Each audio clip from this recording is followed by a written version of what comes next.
나오미가 모압 지방에서 그 자부 모압 여인 룻과 함께 돌아왔는데 그들이 보리 추수 시작할 때에 베들레헴에 이르렀더라.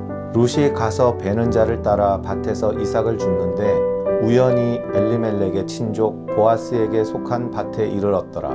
마침 보아스가 베들레헴에서부터 와서 베는 자들에게 이르되 야훼께서 너희와 함께 하시기를 원하노라. 그들이 대답하되 야훼께서 당신에게 복 주시기를 원하나이다.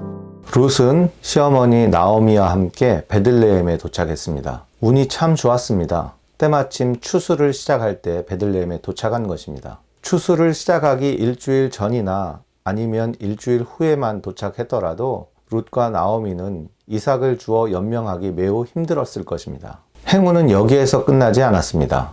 룻이 이삭을 주우러 갔는데 우연히 보아스에게 속한 밭에 이르렀다고 성경은 말씀합니다.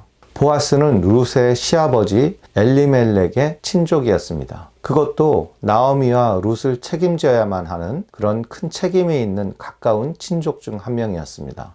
행운은 여기서 끝나지 않습니다. 보아스에게 속한 밭으로 이삭을 주우러 간 날, 때마침 그날 일꾼들을 격려하기 위해 베들레헴에서부터 보아스가 오기로 했던 것입니다. 뿐만 아니라 수많은 이삭 줍는 여인들 가운데 보아스의 눈에 룻이 띄는 행운도 있었습니다. 그 우연 같은 행운들이 룻의 삶을 인도하고 있는 것을 볼 수 있습니다. 우연이라는 이야기가 나와서 말인데 주사위 놀이같이 우연을 잘 설명해주는 놀이도 없는 것 같습니다. 이렇게 우연처럼 보이는 주사위 놀이도 주사위와 주사위의 환경, 그리고 그 위치, 속도의 변화, 또 각 지점에서 받는 힘 등 여러 가지 요인들을 측량할 수 있고 또 계산할 수 있다면 그 값을 미리 알 수 있을 것입니다. 이 모든 요소들을 알 수도 없고 측량할 수도 없고 계산할 수도 없기 때문에 주사위 결과가 우연처럼 보이는 것입니다. 그 모든 무한한 양의 정보를 정확히 알고 정확히 계산할 수 있고 또 측량할 수 있는 존재를 가리켜서 라플라스의 도깨비라고 합니다.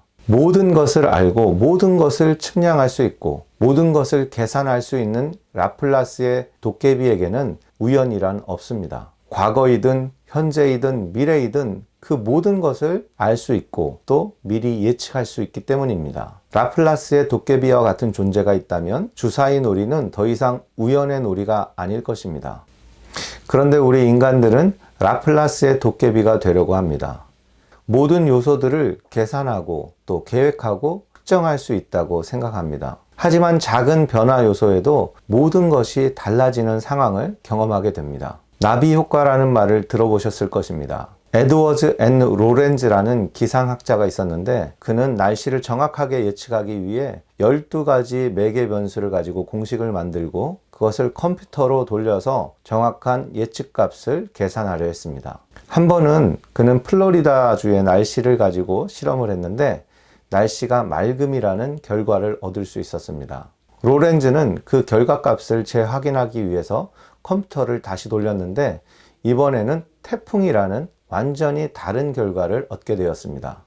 어떻게 이렇게 정반대의 결과가 나왔을까 고심하던 끝에 그는 처음에 컴퓨터에 넣었던 데이터들과 두 번째 컴퓨터에 넣었던 데이터들이 달랐다는 것을 알게 되었습니다. 그런데 처음 값과 나중 값이 굉장히 큰 차이가 있었던 것이 아니라 불과 0.000127이라는 굉장히 미미한 차이였던 것입니다. 다시 말해 10,000분의 1 정도의 차이도 안 되는 그 차이 때문에 처음에는 맑은 날씨였다가 나중 계산한 값은 태풍이라는 정반대의 결과가 나왔던 것입니다.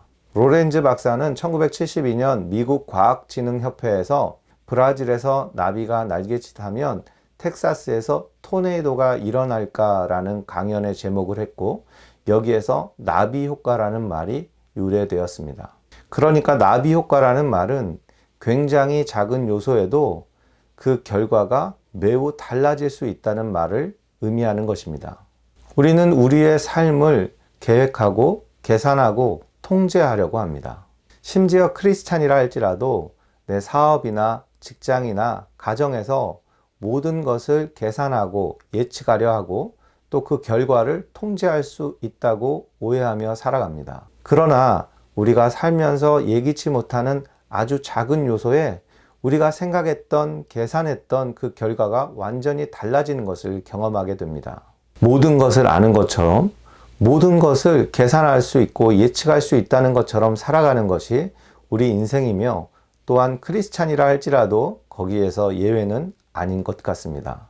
하지만 여러분, 우리의 삶은 한치의 오차도 없는 우리의 계산이나 계획에 달린 것이 아닙니다.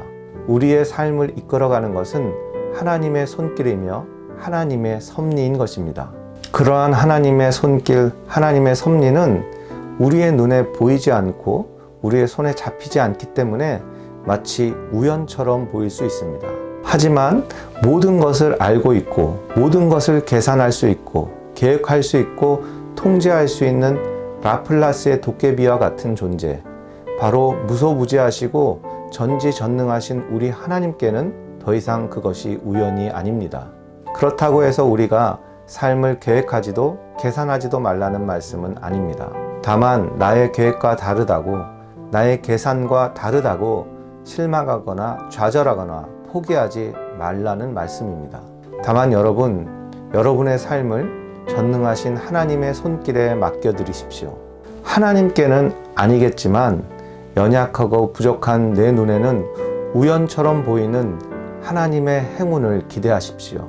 룻의 삶에 계속되는 우연, 계속되는 행운이 결국 룻을 행복한 삶으로 이끌었듯이, 내 계획과 내 계산과 달라도 측량할 수 없는 우연처럼 보이는 하나님의 계획, 하나님으로부터 오는 행운이 우리의 삶을 행복으로 이끌어갈 줄 믿습니다.